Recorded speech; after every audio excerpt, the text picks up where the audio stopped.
চিনিয়া ওনাদের একটা মৃত্যুর প্রস্তুতি ছিল, আমাদের মৃত্যুর কোনো প্রস্তুতি নাই।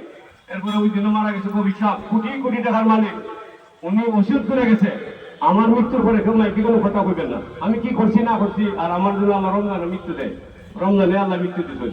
এই যে উমেদনগরের বড় মুফতি সাহেব আব্দুল কাইম সাহেব মারা গেছেন গত 7 দিন আগে, ওনার একটা কথা, আমি রাত্রে মারা গেলে আমার 9টার ভিতরে মাটি দিয়ে নেবেন।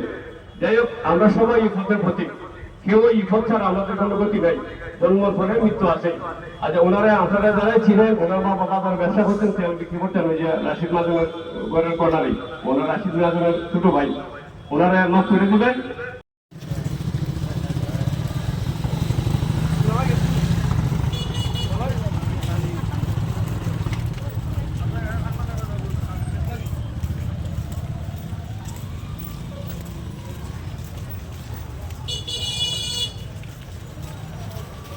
বদলি দাও।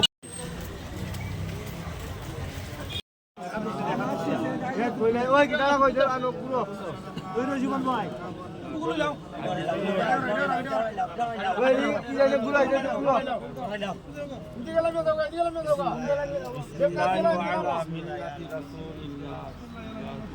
আচ্ছা আচ্ছা আচ্ছা এর লম্বা তো না তো বাংলা ধরো না